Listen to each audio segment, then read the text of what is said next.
Hello everyone, today we are going to talk about the power of the passed pawn. This position is from a game between Boris Spassky with the white pieces and Tigran Petrosian with the black pieces from Moscow 1969. And this position begins with Petrosian to move. Again, Petrosian has the black pieces, um, and we are going to talk about the power of the passed pawn. All right, so obviously many of you can see that this pawn is very dangerous, right? Just unopposed in the middle of the board. Okay, so let's get into it. So let's discuss the position real quick. So we can see white has a great position, right? It looks perfect, right? The two rooks, on the central files. The D pawn is unopposed. It's not blockaded or anything, as I alluded to. All right. And the queen, even the queen and the knight are well placed, right? After knight G5, the queen and knight combination are already threatening mate on H7. Okay. So black, even though it has a perfect, pawn structure, his pieces are well placed also, except that knight on A5. Black has some work to do. And of utmost importance is to make sure his king is safe, and also to stop the further advance on that passed pawn in the center. All right. Um, One idea is to try to blockade the pawn, right, a la Nimzovich, right, through blockade. But right now you can't really blockade it right away, except with the queen. Um, this move right here is the suspect, just on the principle alone that the queen is a terrible blockader. Usually, just on principle, you don't want to blockade with this, strongest piece. Like, this is a bad sign anytime you have to use the queen, such a very powerful piece in doing such a menial task. That would be, of course, met by knight G5, threatening mate, and then sample lines could be like G6, for example. Here, whoops, let's go back. H5, or if you didn't want to weaken the king side like that, then you give up the blockade, and you can go into this ending where a white is also better. Another idea is trying to transfer the rook, but the pawn is not really blockaded. Alright, and knight G5, with the same ideas. Another idea is knight C4 to get that piece over to D6. And again, knight C4 is a little better, but you have the same idea.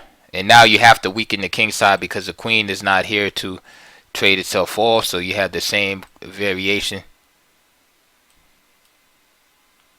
And then you have all these dark squares weakened around the king.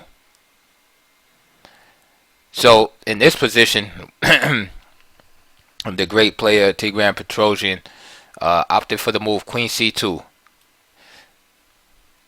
Queen C2 attacks the A2 pawn, of course, but also offers the trade of queens. All right. Spassky, being the dynamic player that he is, rejected the trade of queens and opted to sacrifice the pawn on A2. Now it is possible to trade queens. White still has a nice position, but again, it gives a player, especially of Petrosian's class, more chances to draw here. Okay, so for example, queen takes, rook takes. You're still hitting the pawn here. Rook E7. Let's say rook D8. Rook takes A7. Rook takes A2. D6, and white is still better here, but black has a little bit more chances to hold the position. In other words, black now only has to focus on stopping that pawn, as opposed to having to stop the pawn and a potential mating attack from white. So after queen d6.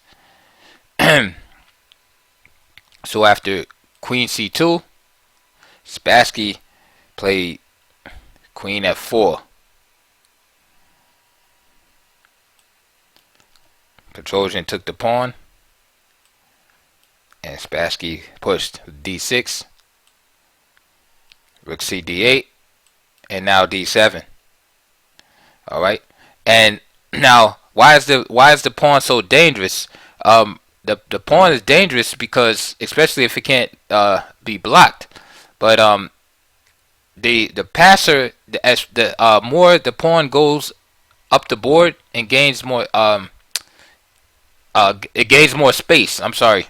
The further the pawn goes up the board, the more space it gains for the side with the passed pawn. All right. So as you gain more space, that opens up more opportunities for attack possibilities, right? Because gaining more space restricts the opponent's pieces and opens up more opportunities for you as the owner of the passed pawn to attack. So it's definitely dangerous. And of course, in the middle game, the pawn can't be blockaded by the opponent's king because the king has to stay, in the safety. So that means a piece has to be tied up in the blockade of the pawn. Whereas in the end game, it's possible for a king to be utilized in the blockade. So those are two factors. Is one, the king can't blockade a passed pawn in the middle game, right, because of safety reasons. And two, the space gained by the stronger side often results in attacks in other sectors of the board. All right. So as you can see here, black's rook is now tied up to the defense. And what's also noteworthy is that black is a pawn up, right? He has two passers himself, right, in the A and B files, but he's completely tied up here. Petrosian plays queen c4, again offering the exchange of queens. Spassky says nope, plays queen f5, again keeping the options open for a potential attack elsewhere by keeping the heavy pieces on the board. Petrosian plays h6 here.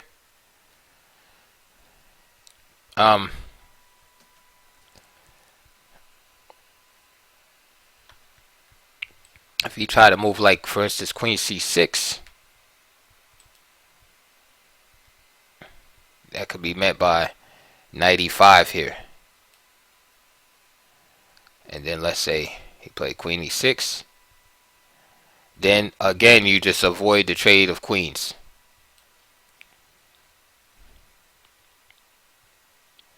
Okay, so back to the game. Petrosian played h6. And now here, Spassky played the move rook c1, right, hitting the queen. Petrosian moved the queen to a6, and now Spassky improved the position of his rook by bringing to the 7th rank. b5. And what else is Petrosian to do? Right, he has to try to utilize some of the pluses in his position. Okay, so he starts pushing the B pawn, and here Spassky played the move knight d4, attacking this pawn right here. However, he missed a very strong move, which is just simply rook e8 here. Okay, and so to show you the idea behind rook e8, because it looks like it just loses the pawn, let's say rook d takes e8, then simply d takes e8, and then once the rook is drawn from the F file, I'm sure you can see it now. Then it's just mate after queen takes F7, followed by queen G7. So that's the idea behind that move. Again, same scenario. If you take with the other rook, the idea is after the queen is made, there's no defense any longer on the F file, so that would lead to mating too. So this is a very powerful move that Spassky overlooked during the game. All right, so now some of you are saying, well, black doesn't have to take at all. This is true. So let's look at a defense. So for example, if queen d6, then a powerful move, attacking the rook here. Then just a powerful move, rook c8, and now white is just threatening to capture this rook. All right, so really the only defense is knight c6, which allows black to maintain equality there. Okay, but then this pawn is hanging right here. But first, before we do any shenanigans like that, you just simply make loft for the king. Play a move like h4, for instance. And let's say if a6 trying to guard this pawn, and knight e5 is very strong because now you have a double attack on this knight. And after knight takes e5, then of course the rook is captured there.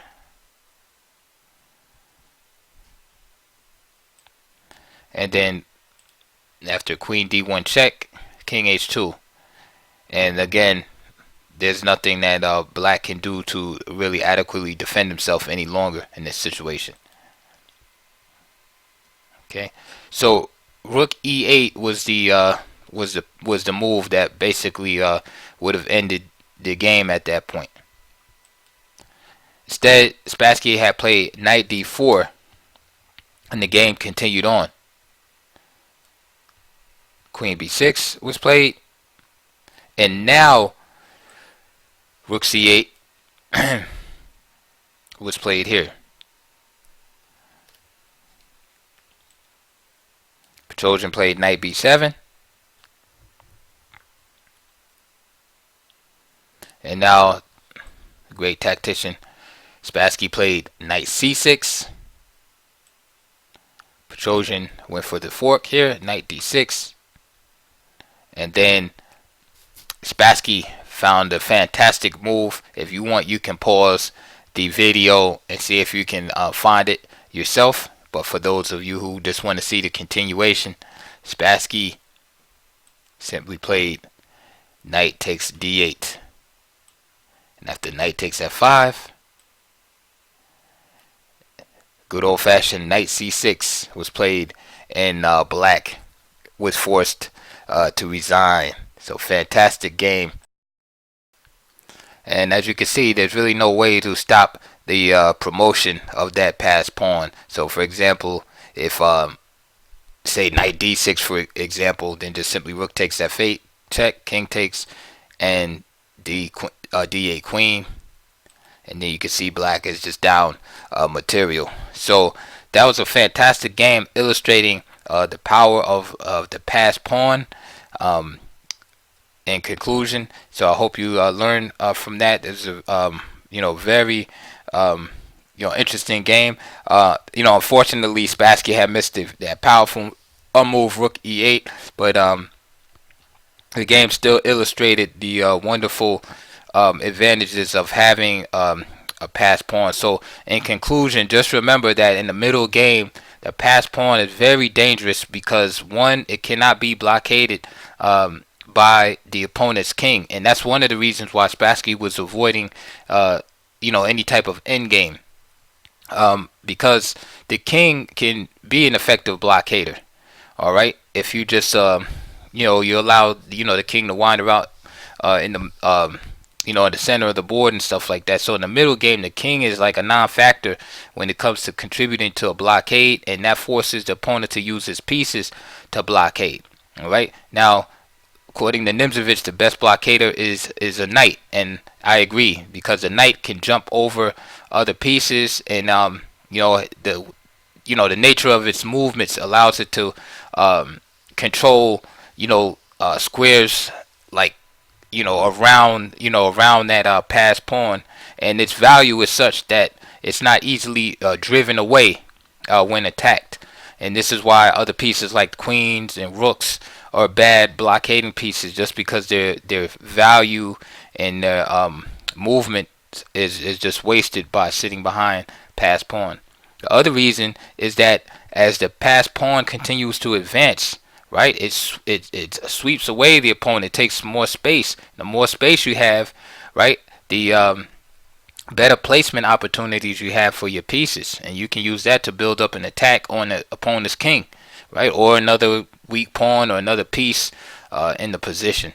So as you saw here, black, although having two pass pawns of his own on the queen side and being up a pawn, was practically lost. So fantastic game by one of our great chess champions, Boris Spassky. Please check my links below. Please donate and support my channel if you can. That would be greatly appreciated. Also, check the links for DVDs and or books related to the presentation today. So today we looked at like a middle game or something like that, and so I'll post some links below related to that. So hope you guys enjoyed. Look forward to your comments, and I'll see you on the next video.